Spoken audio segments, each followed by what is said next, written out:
बिस्मिल्लाहिर्रहमानिर्रहीम। Dear students, अस्सलाम वालेकुम।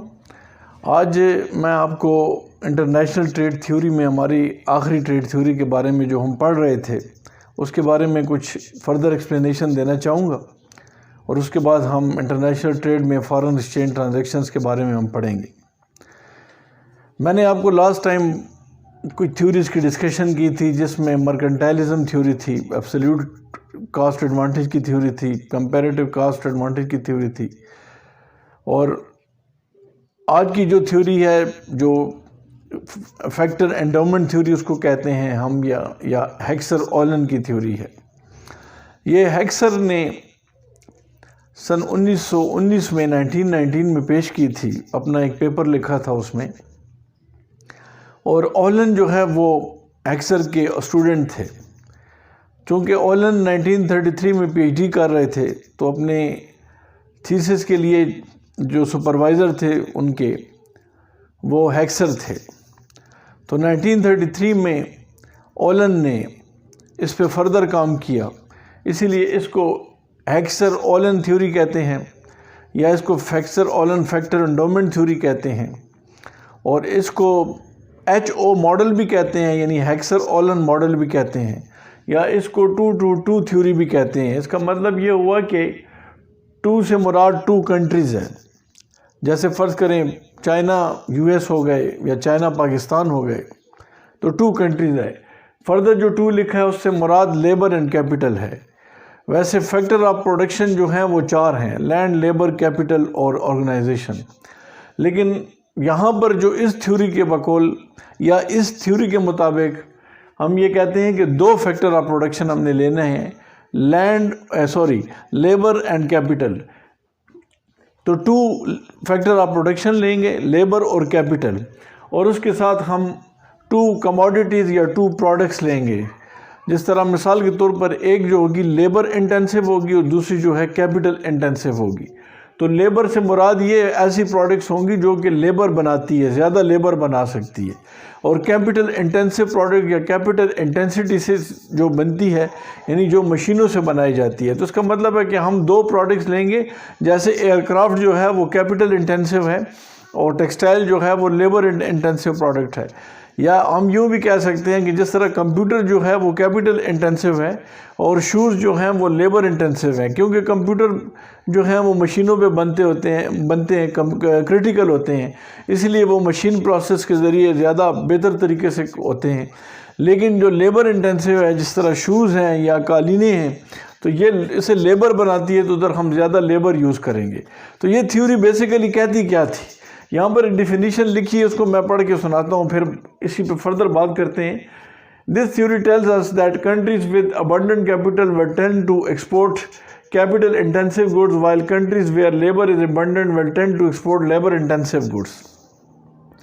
मतलब इधर ये है कि जिस मुल्क के पास लेबर ज़्यादा होगी वो उस लेबर का इस्तेमाल करके ऐसी प्रोडक्ट बनाएगा जो लेबर बना सकती है। जैसे मैंने आपको अर्ज़ किया है कि कंप्यूटर लेबर नहीं बना सकती है क्योंकि वो क्रिटिकल मशीनों का काम है, तो लिहाजा वो कैपिटल उसमें जो यूज़ होगा वो कैपिटल मशीनरी यानी इस्तेमाल की जाएगी, लिहाजा वो कैपिटल इंटेंसिव प्रोडक्ट होगी।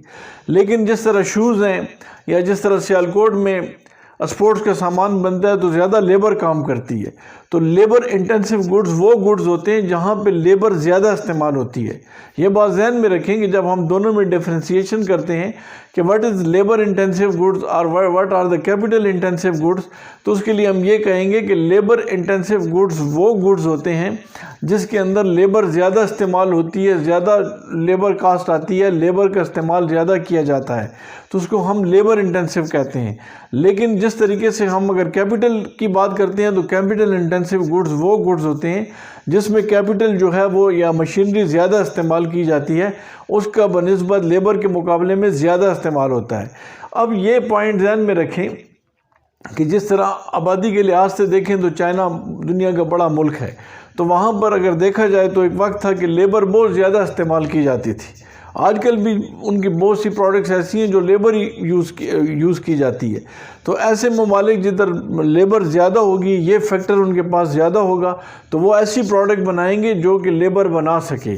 लेकिन बहुत कॉम्प्लिकेटेड प्रोडक्ट जिस तरह हैवी मशीनरी हो गई है, या जिस तरह मिसाल के तौर पर कंप्यूटर्स हो गए हैं, या हवाई जहाज़ हो गए हैं, या बड़ी गाड़ियाँ होती हैं, तो उसमें नॉर्मली हम ये देखते हैं कि कैपिटल इंटेंसिव गुड्स उन्हें हम कहते हैं, उसमें मशीनरी का इस्तेमाल करके उनको डिज़ाइन किया जाता है, बनाया जाता है। तो लिहाजा जिस मुल्क में कैपिटल या मशीनरी का इस्तेमाल ज़्यादा होगा वो कैपिटल इंटेंसिव गुड्स बनाएगी, और जिस मुल्क के अंदर लेबर या ह्यूमन रिसोर्स ज़्यादा होगी तो उधर लेबर इंटेंसिव गुड्स को प्रोड्यूस किया जाएगा, बनाया जाएगा।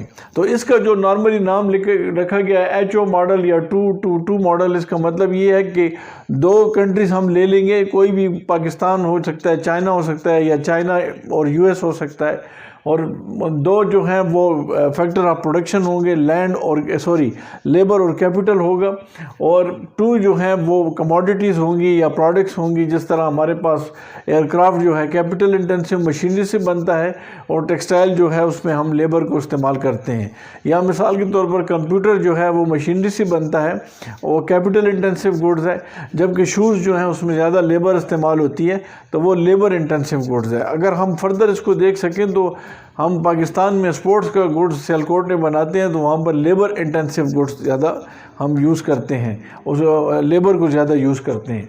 तो मेरे कहने का मतलब इधर ये है कि ये थ्योरी बेसिकली फोकस किस पे करती है। इस थ्योरी का जो मतलब है मेन थीम क्या है, तो ये थ्योरी ये कहती है कि जिस मुल्क के पास जो फैक्टर ऑफ प्रोडक्शन ज़्यादा होगा, यानी लेबर और कैपिटल में जो भी फैक्टर जिस मुल्क के पास ज़्यादा होगा दो मुल्कों में, तो वो वही सामान मतलब है बनाएगा और उसको आगे प्रोड्यूस करेगा। ज़ाहिर बात है बनाएगा और आगे एक्सपोर्ट करेगा।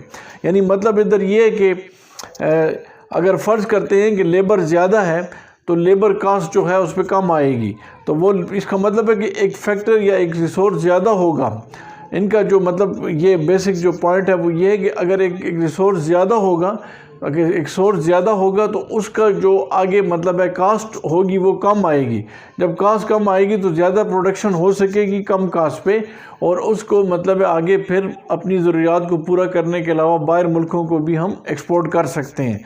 लिहाजा जो फैक्टर भी इस थ्योरी के मुताबिक जो फैक्टर भी एबंडेंट होगा उससे आगे प्रोडक्शन करके फ्यूचर उसमें जितनी भी एक्सपोर्ट हैं या जितनी भी मतलब उसके रिलेटेड एक्सपोर्ट्स हैं वो दूसरे कंट्री को की जा सकती हैं। तो उसका कहने का मतलब इधर ये था कि वो मुल्क जिसके पास फैक्टर लेबर और कैपिटल में से कोई भी फैक्टर जो है वो ज़्यादा होगा तो वो उससे प्रोडक्ट बना के आगे एक्सपोर्ट करेगा, और वो फैक्टर जो कि स्केर्स होगा, जो फैक्टर जो कि इसके पास स्केर्स होगा, तो वो उस फैक्टर के जो बने हुए गुड्स होंगे वो दूसरे मुल्कों से इंपोर्ट करेगा।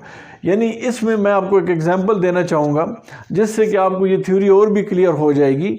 बेसिक मकसद इस थ्योरी का क्या है ये भी हम इसमें थोड़ा देख लेते हैं।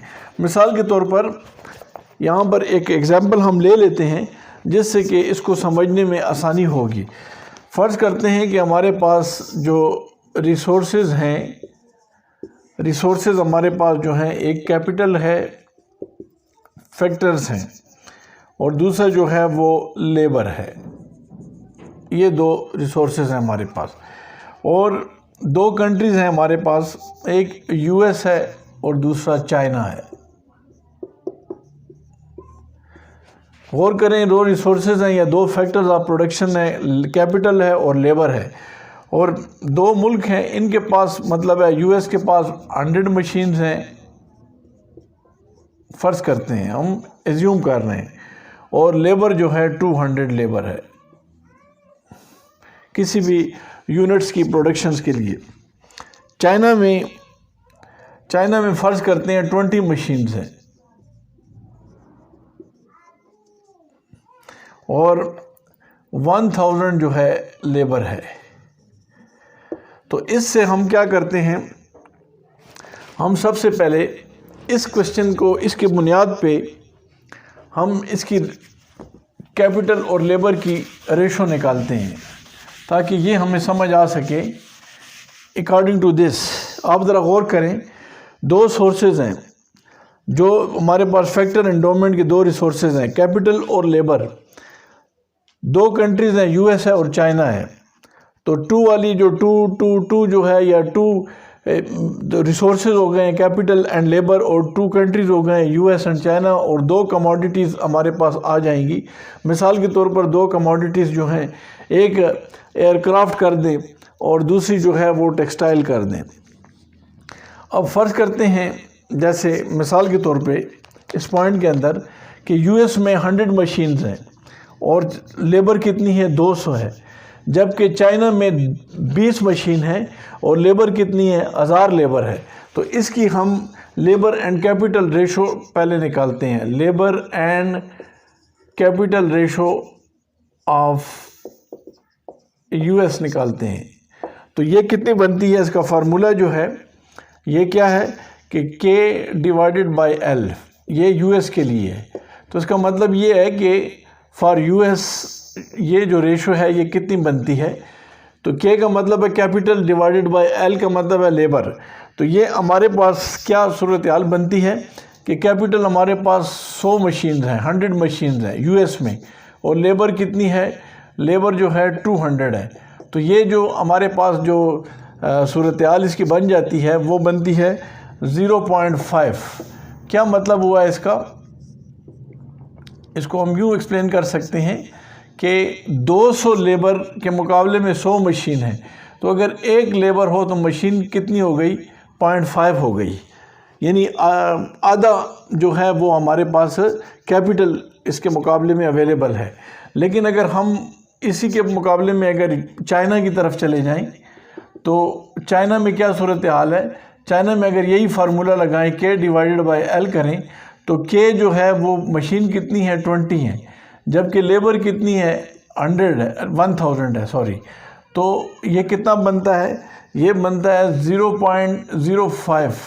इसका मतलब है कि 1000 लेबर के मुकाबले में 20 मशीन अवेलेबल है। तो अगर एक लेबर हो तो मशीन कितनी होगी उसके मुकाबले में, क्या रेशो बनती है, 0.05, यानी 1:0.05, यानी एक लेबर के मुकाबले में चाइना में 0.05 मशीन है। तो जबकि यूएस में क्या है कि एक लेबर के मुकाबले में मशीन कितनी है, 0.5 है। तो अगर देखा जाए तो जो कैपिटल और लेबर रेशो है वो किस मुल्क में ज़्यादा है, वो यूएस में ज़्यादा है। यूएस में ज़्यादा है, तो US is more capital intensive, इसका क्या मतलब हुआ है, इस मोर कैपिटल इंटेंसिव का मतलब है कि लेबर चूँकि कम है यूएस के अंदर, लिहाजा यूएस जो है वो ऐसी कमोडिटीज़ बनाएगा जो मशीनरी पे बनती हैं और उससे कम कास्ट पे उस मशीनरी पे प्रोडक्ट बना के चाइना को एक्सपोर्ट करेगा।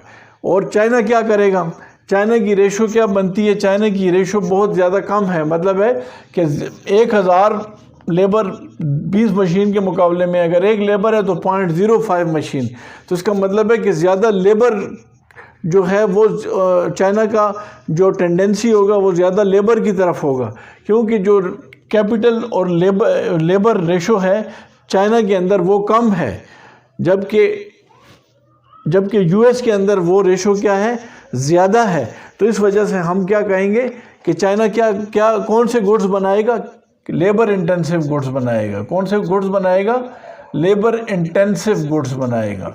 लेबर इंटेंसिव गुड्स से मुराद क्या है, लेबर इंटेंसिव गुड्स से मुराद ये है कि बहुत ज़्यादा लेबर है तो ज़्यादा लेबर अवेलेबल होगी तो कम कास्ट पे प्रोडक्ट बनेगी, और कम कास्ट पे प्रोडक्ट बनेगी तो फिर उससे ज़्यादा प्रोडक्शन की जाएगी, और ज़्यादा प्रोडक्शन करने के बाद अपनी ज़रूरियात पूरा करने के बाद इतनी वाफिर मकदार में सामान या प्रोडक्ट पड़ी होगी, यानी टेक्सटाइल पड़ा होगा कि चाइना वो टेक्सटाइल यूएस को एक्सपोर्ट कर सकता है, और यूएस से क्या लेगा, चाइना एयरक्राफ्ट ले लेगा, या यूँ हम कह सकते हैं कि यूएस जो है वो चाइना के मुकाबले में कैपिटल गुड्स ज़्यादा बनाएगा, यानी एयरक्राफ्ट ज़्यादा बनाएगा। अपनी ज़रूरियात पूरी करने के बाद चाइना को एक्सपोर्ट कर सकेगा, क्योंकि एयरक्राफ्ट की प्रोडक्शन यूएस कम कास्ट पे ज़्यादा कर सकता है। मशीनरी बहुत है, एफिशिएंट मशीनरी है, इफ़ेक्टिव मशीनरी है, तो उससे वो प्रोडक्शन करके यूएस क्या करेगा, यूएस वो मशीनरी यानी एयरक्राफ्ट जो है वो चाइना को एक्सपोर्ट करेगा, और चाइना से क्या मंगवाएगा, टेक्सटाइल मंगवाएगा, क्योंकि टेक्सटाइल में लेबर ज़्यादा इस्तेमाल होती है, तो ज़्यादा प्रोडक्शन जो है फिर करने के लिए ज़ाहिर बात है कास्ट ज़्यादा आएगी यूएस को। तो इसीलिए चाइना से यूएस क्या करेगा, इंपोर्ट करेगा टेक्सटाइल और एक्सपोर्ट करेगा एयरक्राफ्ट। इसी तरह चाइना यूएस को क्या करेगा, चाइना यूएस को टेक्सटाइल एक्सपोर्ट करेगा और यूएस से क्या करेगा, मंगवाएगा एयरक्राफ्ट, यानी इंपोर्ट करेगा। तो बेसिकली इस थ्योरी के अंदर जो बुनियादी चीज़ है वो क्या है, वो ये कह रहा है थ्योरी कि इसके अंदर ट्रेड थ्योरम जो हेक्सर और ओलन ने पेश किया था, तो अकॉर्डिंग टू दिस थ्योरी तो वो पेश किया था, तो अकॉर्डिंग टू दिस थ्योरी तो वो यही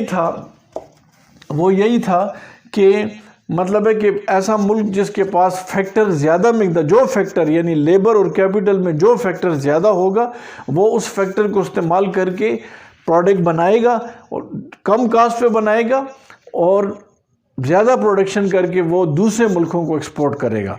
और जो फैक्टर इसके पास नहीं होगा तो वो चूँकि वो स्केर्स होगा, लिहाजा वो दूसरे मुल्क से वो प्रोडक्ट बनाएगा जो कि उस फैक्टर से मंगवाएगा और दूसरे मुल्क से जो कि इसके पास स्केर्स है।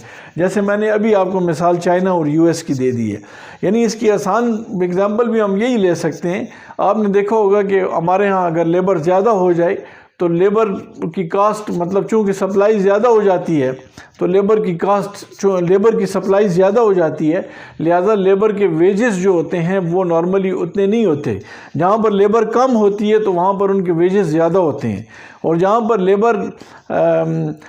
लेबर ज़्यादा होती है यानी ह्यूमन रिसोर्स बहुत अवेलेबल होता है, तो उनका कॉम्पिटिटिव या बार्गेनिंग पोजीशन कमज़ोर होती है, लिहाजा उसका ख़र्चा लेबर का या उनकी तनख्वाहों इतनी ज़्यादा नहीं होती, उनको कम पैसे देने पड़ते हैं एंटरप्रेन्योर को या एम्प्लॉयर को या ओनर ऑफ द बिज़नेस को। तो इसीलिए उसकी कास्ट जो है वो प्रोडक्शन की कम हो जाती है और वो ज़्यादा प्रोड्यूस करके एफिशिएंटली इफ़ेक्टिवली अपने इलाके की ज़रूरियात या अपने मुल्क की ज़रूरियात पूरी करने के बाद दूसरे मुल्क को एक्सपोर्ट कर सकता है। तो यहाँ पर मुल्क भी दो मुल्कों का एजम्पशन लिया गया है कि ट्रेड जो होगी वो दो मुल्कों के दरमियान में होगी। एक कौन सा होगा, लेबर इंटेंसिव होगा, और दूसरा कौन सा होगा, कैपिटल इंटेंसिव होगा। तो अगर मैं अब जो एग्जांपल अभी हमने ली है, हम पाकिस्तान की भी ले सकते हैं कि पाकिस्तान जो है वो एक्सपोर्ट्स के गुड्स मिसाल के तौर पर यूएस को भिजवाता है, वो लेबर इंटेंसिव है क्योंकि लेबर हमारी जो है वो स्पोर्ट्स का या खेलों का सामान बनाती है, और हम अमेरिका से इंपोर्ट करते हैं एयरक्राफ्ट या तैयारे इंपोर्ट करते हैं क्योंकि वो मशीनों पे बनते हैं। लिहाजा ये बात ध्यान में रख लें। बहुत सी ऐसी प्रोडक्ट्स हैं जो कि कैपिटल इंटेंसिव हैं, जिस तरह हमारे मुल्क पाकिस्तान में मोबाइल जो हैं वो बनाई नहीं जाती हैं, हमारी कंपनियां यहाँ मोबाइल नहीं बनाती हैं, बल्कि हम बाहर से मोबाइल लाते हैं। उसके अंदर बहुत एडवांस मशीनरी इस्तेमाल होती है, कंप्यूटर बनाने में एडवांस मशीनरी इस्तेमाल होती है, इसीलिए वो हम कैपिटल इंटेंसिव जो प्रोडक्ट्स हैं जैसे कंप्यूटर्स हैं, लैपटॉप हैं, मोबाइल फ़ोन हैं, वो हम बाहर मुल्कों से इंपोर्ट करते हैं। जबकि पाकिस्तान से आलात जराई, सर्जरी या मिसाल के तौर पर हमारे मुल्क के अंदर जो है स्पोर्ट्स का सामान है, तो हम यहाँ चूँकि लेबर बहुत ज़्यादा है, ह्यूमन रिसोर्स बहुत अवेलेबल है, तो वो हम बाहर मुल्कों को उससे चीज़ें बनाकर उस लेबर को इस्तेमाल करके चीज़ें बना के अबंडेंट क्वांटिटी में बाहर मुल्कों को एक्सपोर्ट कर सकते हैं। तो इस थ्योरी के जो क्रक्स था या इस थ्योरी का जो मेन थीम था वो मैंने अभी आपको बता दिया है कि ओलन का जो हेक्सर और ओलन का जो मॉडल है वो क्या कहता है। तो यहाँ तक ये थ्योरी का हम इसका कंक्लूजन करते हैं। बहरहाल इंटरनेशनल जो ट्रेड है इसके अंदर चंद चीज़ें हैं जिसको जहन में रखना है। उसमें बुनियादी चीज़ जो आ जाती है, हमारे पास वो है फॉरेन एक्सचेंज। तो फॉरेन एक्सचेंज क्या होता है, इसको हमने थोड़ा सा देखना है। फिर इसके अंदर फॉरेन एक्सचेंज रिस्क एक्सपोजर पढ़ेंगे हम। फॉरेन एक्सचेंज रेट क्या होता है, फॉरेन एक्सचेंज इसको रेट भी कहते हैं और ये प्राइस भी कहलाता है। मैं आपको एक सिंपल एग्जांपल से बताना चाहता हूँ। पाकिस्तानी रुपए के अलावा जितने बाहर की करेंसियाँ हैं, मिसाल के तौर पर डॉलर्स हैं, ब्रिटिश पाउंड स्टर्लिंग है, यूरो है, या सऊदी रियाल है, या कुवैती दिनार है, यूएई दिरहम है, जापानीज़ येन है, चाइनीज़ युआन है, या मतलब है किसी भी और मुल्क की करेंसी आप ले लें, टर्की की ले लें, बल्गारिया की ले लें, पाकिस्तान के अलावा जो भी, या अफ़गानिस्तान की अफ़गानी ले लें, तो ये फॉरेन एक्सचेंज कहलाते हैं। अब फॉरेन एक्सचेंज जो है, अब इनकी कन्वर्जन भी की जाती है। तो इनकी कन्वर्जन के लिए जिस रेट पे हम अपनी होम करेंसी को फॉरेन करेंसी में कन्वर्ट करते हैं या फॉरेन करेंसी को होम करेंसी में कन्वर्ट करते हैं, तो इसको हम क्या कहते हैं, इसको हम फॉरेन एक्सचेंज रेट कहते हैं। मिसाल के तौर पर सिंपल हम यूँ कह सकते हैं कि फ़र्ज़ करें $1 जो है अगर 160 रुपए का है पाकिस्तान में, तो इसको हम कहते हैं कि ये फॉरेन एक्सचेंज रेट है। फॉरेन एक्सचेंज रेट का मतलब ये है, ये फॉरेन एक्सचेंज रेट है, या इसको हम कहते हैं फॉरेन एक्सचेंज प्राइस भी कहते हैं। ये रेट है या प्राइस है। ये अब सारी बात है कि यहाँ पर ये बात ध्यान में रखें कि फॉरेन एक्सचेंज रेट की स्टेबिलिटी बहुत ज़्यादा ज़रूरी है। इंटरनेशनल ट्रेड जितनी भी होती है उसके अंदर एक्सपोर्टर और इम्पोर्टर को लॉसेस या गेन्स इसी रेट की वजह से होती हैं। अब अगर ये रेट वीक हो जाए तो उसके अल्टीमेटली क्या इम्पैक्ट पड़ते हैं, वो ज़ाहिर बात है। उसमें अगर ये रेट वीक हो जाए तो किसके लिए वीक होता है, डिपेंड करता है कि एक मुल्क की होम करेंसी क्या है और उसकी फॉरेन करेंसी क्या है। अगर पाकिस्तान को देखें तो पाकिस्तान की, हमारे मुल्क की जो होम करेंसी है वो $1 में 160 रुपये है, लेकिन ये पाकिस्तानियों के लिए पाकिस्तान में 160 ये रुपए जो है ये हमारी होम करेंसी है। लेकिन अगर ये रेट अमेरिका में हो रहा हो, अमेरिकन देखें यानी होम, उनका जो होम कंट्री है अमेरिका है, तो उनके लिए जो करेंसी होगी होम करेंसी वो डॉलर होगी अमेरिकन के लिए, अमेरिका के लोगों के लिए। तो वहाँ पर $1 इज इक्वल टू 160 रुपये, 160 रुपीज़। तो इसको हम क्या कहते हैं, ये हमारे पास जो है ये हम कहते हैं कि ये कोटेशन है बेसिकली, ये कोटेशन है। इधर इसका मतलब इधर ये हुआ कि हमने इसको किस तरीके से कोट किया हुआ है कि हमारी जो है वो प्राइस इसकी क्या बनती है, डॉलर को रुपयों में कन्वर्ट करें। लेकिन एक बात ध्यान में रखें कि ये जो प्राइस है, अगर फ़र्ज़ करें एक एग्ज़ाम्पल से हम लेते हैं कि जब ये करेंसी वीक हो जाती है तो क्या सूरत हाल हो सकती है, क्या कौन से मसाइल पेश आ सकते हैं। तो मिसाल के तौर पे हम लेते हैं कि फ़र्ज़ करें एक पाकिस्तानी एक्सपोर्टर है, एक एग्ज़ाम्पल लेते हैं, ये पाकिस्तानी एक्सपोर्टर है। ये कौन है, ये पाकिस्तानी एक्सपोर्टर है। ये पाकिस्तानी एक्सपोर्टर फ़र्ज़ करें कि 1 लाख या इसको कम कर दें, चले $1000 कर दें, $1000 का सामान जो है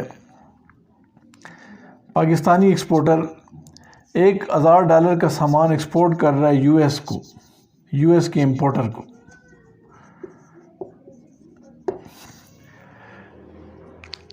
और रेट हम ज़रा कम लगा देते हैं ताकि कैलकुलेशन में आसानी हो सके। कितना है, $60 लगा देते हैं। यानी फ़र्ज़ करते हैं कि इस वक्त करंट रेट जो चल रहा है अगरचे ज़्यादा है, लेकिन हम अपनी आसानी के लिए ताकि कैलकुलेशन आसान हो सके तो हम कहते हैं कि $1 60 रुपये का है फ़र्ज़ करें। तो पाकिस्तानी एक्सपोर्टर $1000 का सामान यूएस को भिजवाता है और ये जो यूएस का जो इम्पोर्टर है वो $1000 का सामान पाकिस्तान से इंपोर्ट कर रहा है। अब मिसाल के तौर पे हम यूँ कहते हैं ये इम्पोर्टर है और ये एक्सपोर्टर है। अब पाकिस्तानी एक्सपोर्टर जो है, जो माल भिजवा रहा है और बाहर से पैसे आएंगे, अगर उसी टाइम मतलब फ़र्ज़ करें करंट एक्सचेंज रेट क्या चल रहा है, $1 कितने के बराबर है, 60 रुपए के बराबर है। तो हम इसको यूँ कह सकते हैं कि कितने पैसे पे करेगा इसको, यानी ये जब यूएस का इंपोर्टर पेमेंट करेगा, फ़र्ज़ करें ये ऑन द स्पॉट ट्रांजैक्शन है कि जैसे ही माल गया और पैसे भी आ गए बैंक के थ्रू, तो पाकिस्तानी जो एक्सपोर्टर है इसको कितने पैसे मिलेंगे, $1000 मिलेगा। ये $1000 जो पाकिस्तानी एक्सपोर्टर को देगा, कौन देगा, यूएस का इंपोर्टर अपने बैंक के थ्रू पेमेंट करेगा। तो पाकिस्तानी एक्सपोर्टर क्या करेगा, पाकिस्तानी एक्सपोर्टर ये अपने बैंक में $1000 ले जाएगा और वहाँ से कैश करवाएगा, यानी कैश का मतलब है कि कन्वर्ट करवाएगा, यानी डॉलर को रुपीज़ में कन्वर्ट करवाएगा। तो कितने हैं, 60 रुपीज़ का $1 है, फ़र्ज़ करें तो कितने होंगे, 60,000 रुपये जो हैं वो पाकिस्तानी एक्सपोर्टर को मिल जाएंगे। कितने मिल जाएंगे, पाकिस्तानी एक्सपोर्टर को 60,000 रुपये मिल जाएंगे। लेकिन अगर फ़र्ज़ करते हैं ये भी हो सकता है, ये भी पॉसिबिलिटी है कि ये रेट अगर पेमेंट इनकी क्रेडिट पे हुई हो, क्रेडिट का मतलब इधर क्या है कि उसके अंदर टाइम पीरियड हो, टाइम पीरियड 3 मंथ्स का हो सकता है, 6 मंथ का है, तो फ़र्ज़ करते हैं कि 3 मंथ्स का पीरियड है। यानी मतलब ये है कि आज यानी करंटली पाकिस्तानी एक्सपोर्टर ने अमेरिकन या यूएस इंपोर्टर को माल भिजवा दिया $1000 का और उसको कहा है कि भाई आप मुझे पेमेंट 3 महीने बाद कर दें इस $1000 की। अब यूएस का जो इंपोर्टर है वो $1000 की पेमेंट 3 महीने के बाद करेगा।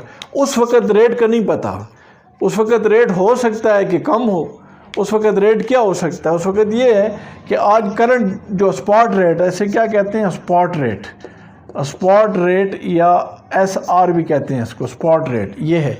लेकिन जो 3 मंथ्स का जो रेट है, 3 मंथ्स का रेट है डॉलर का, और इसका मिसाल के तौर पर फ़र्ज़ करते हैं $1 = 58 रुपीज़। कितने हो गए जी, 58 रुपीज़। तो ये अब मसला ये आ सकता है कि जब ये $1000 1 महीने बाद ये इंपोर्टर यूएस का भिजवाएगा पाकिस्तानी एक्सपोर्टर को, तो फिर 3 महीने बाद क्या होगा, तो 3 महीने बाद इस तरह होगा कि $1000 पाकिस्तानी एक्सपोर्टर अपने बैंक के पास या फॉरेन एक्सचेंज मार्केट ले जाएगा और इस $1000 को रुपए में कन्वर्ट कराएगा। तो कितने पैसे मिलेंगे, 58, $1 पे है तो $1000 पे कितने होंगे, 58,000 रुपीज़ होंगे। कितने होंगे, 58,000 रुपीज़ होंगे। अब प्रॉब्लम ये है, मसला ये आ रहा है कि करंट जो एक्सचेंज रेट है वो क्या चल रहा है, $1 = 60। 3 महीने बाद जो एक्सपेक्टेशन है, या फ़र्ज़ करें 3 महीने बाद एक्चुअली होता भी है, कितना है कि $1 58 रुपीज़ का हो गया, यानी पाकिस्तानी करेंसी स्ट्रांग हो गई है और डॉलर वीक हो गया है 3 महीने बाद। पहले $1 में 60 रुपये आते थे, अब 3 महीने बाद $1 में 58 रुपये आ रहे हैं। लिहाजा हम ये कह सकते हैं कि एक्सपोर्टर को कितना नुकसान हो रहा है, एक्सपोर्टर को 60,000 माइनस 58,000, ये 2,000 रुपये का ये नुकसान हो रहा है। तो 2,000 रुपीज़ का ये जो नुकसान हो रहा है, ये क्या मसला है, ये क्या चीज़ है, ये बेसिकली ये लॉस है, loss on foreign exchange transaction है। इसको हम कहते हैं फॉरेन एक्सचेंज का जो करेंसी एक्सपोजर होता है, जिसको ट्रांजैक्शन एक्सपोजर कहते हैं, इसको क्या कहते हैं, foreign exchange transaction exposure, foreign exchange transaction exposure इसको कहते हैं, फॉरेन एक्सचेंज ट्रांजैक्शन एक्सपोजर इसको कहते हैं। क्या कहते हैं, ज़ाहिर बात है ये ट्रांजैक्शन पे हो रहा है। ट्रांजैक्शन अगर उसी टाइम सेल कर दिए और पेमेंट हो जाए तो फिर तो ये लॉस नहीं होगा। क्योंकि उसी टाइम ही, मतलब उसी टाइम से मुराद है कि वो जो ड्यूरेशन है कि माल बिका है और पैसे रिलीज़ कर दिए इम्पोर्टर ने, कुछ पेमेंट कर दिया है, तो बस बात ख़त्म हो गई। लेकिन जब क्रेडिट ट्रांजैक्शन होती है, क्रेडिट का मतलब है उधार पे है, उधार का मतलब है कि अभी पेमेंट ना करें, माल ले लिया 3 महीने के बाद पेमेंट करें। तो देखें अभी रेट $1 फ़र्ज करते हैं $1 60 रुपए का है, तो 3 महीने बाद हम देखते हैं कि $1 58 का है, तो एक्सपोर्टर को तो मसला बन गया ना। कौन से एक्सपोर्टर? पाकिस्तानी एक्सपोर्टर को।